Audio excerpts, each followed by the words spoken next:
wujud yang bernama diri. Pengertian dari bahasa diri atau nafs itu adalah kepemilikan diri Allah Subhanahu wa Ta'ala, bukan diri siapa-siapa. Karena diawali oleh nafs. Apa yang diartikan nafs? Na itu artinya aku, fa itu adalah batin atau rahasia.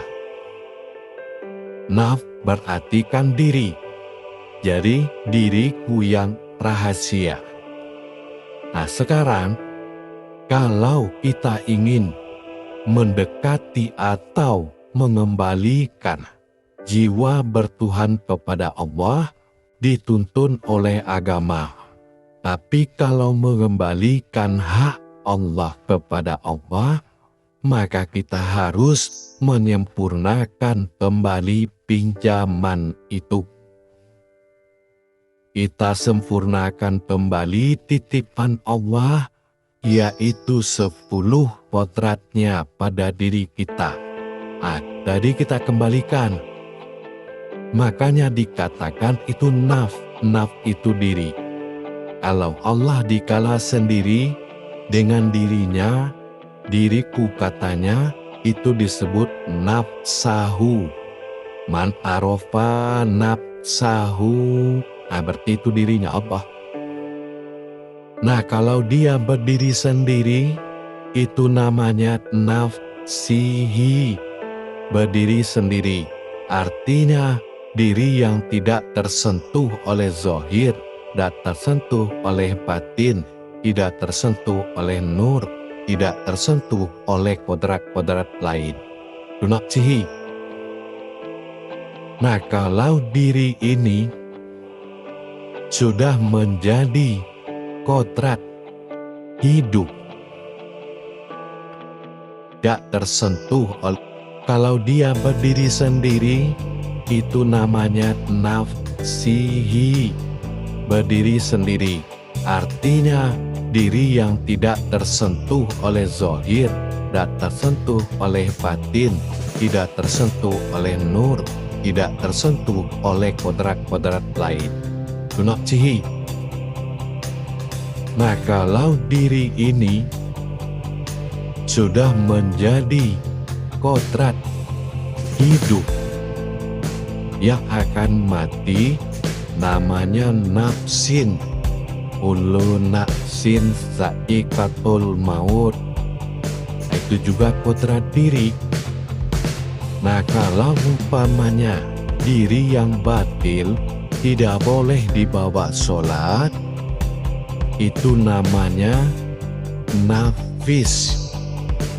Nafis isbat atau nafis, yaitu nafis, diri yang disingkirkan. Apalagi ada diri yang wajib ditenangkan, wajib diamankan, ditertibkan, itu namanya nafsu. Jadi dengan adanya kita mengetahui kodrat-kodrat diri yang telah dijadikan oleh Allah, maka kita wajib mengetahui dan memahami bahwasannya hanya dirinya sendirilah yang menjadi pencarian kepada wujudnya. Allah bukan sebuah diri, tetapi Allah menjadikan diri. Ingat, kalam saya disimpan baik-baik. Aku jadikan sesuatu diri untuk menyembah aku karena aku ingin menjadi Tuhan. Nah, di sini kita harus tahu diri adalah wujud yang dijadikan. Tidak perlu dikasih nama, mau diriku, diri dia, tidak perlu.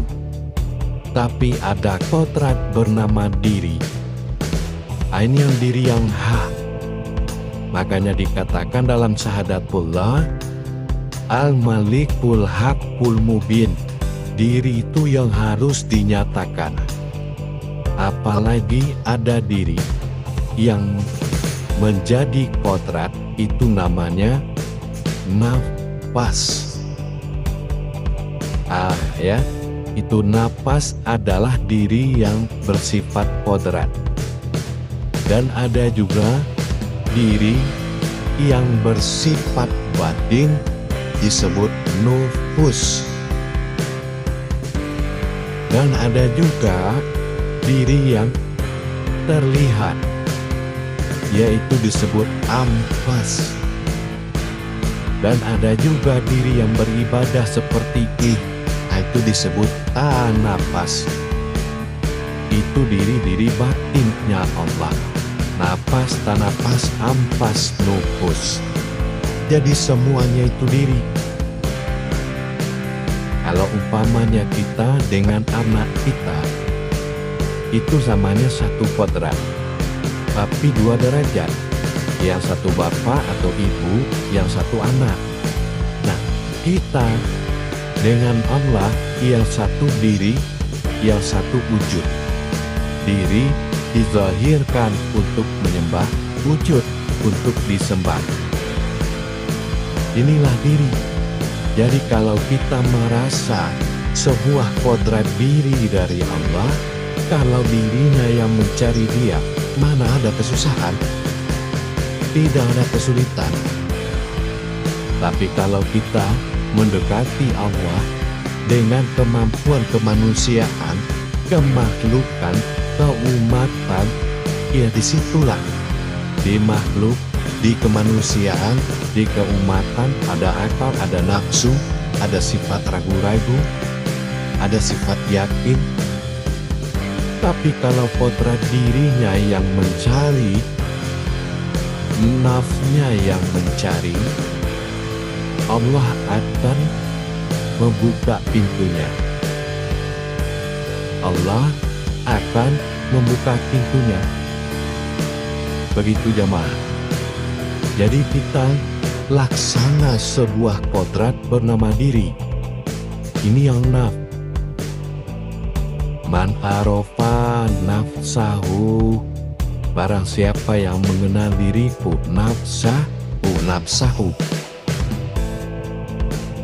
Aku berdiri sendiri, ya'muhu binafsihi. Jadi yang dinamakan kodrat diri adalah wujud yang dijadikan. Kalau Allah bilang, Allah katakan, hanya diriku yang mampu menyembahku. Al-Ahadun, Al-Ahadun, wa ma'buduni al-Wahidun. Hanya diriku yang mampu menyembah aku sendiri. Diriku itu maksudnya apa? Diri yang dia buat. Bukan diri seperti kita mengatakan, ini diri aku. Bukan begitu. Allah tidak boleh diprasangkakan dalam bentuk, dalam nama. Tidak boleh. Allah itu wujud, ada, iman di situ terakhir. Jadi kalau kita sudah merasa kodrat diri oleh Allah, merasa diri, berarti yang berdoa ini adalah dirinya. Ya Allah, tolong aku ya Allah. Tapi kita sudah merasa kodratnya Allah, yaitu dirinya. Loh, ternyata memang benar kan? Kodrat iradat ilmu sama pasar kalam hayat, berjiwakan dan beragakan Rabbani rohani nurani, benarkan diri dia. Tapi yang 10 amal besar tadi dia mengalami banyak tingkatan-tingkatan dirinya dari yang 10 tadi. Inilah yang kita tingkatkan iman tauhid kita. Semakin banyak perbendaharaan kaji kita, semakin tinggi derajat kita di mata Allah.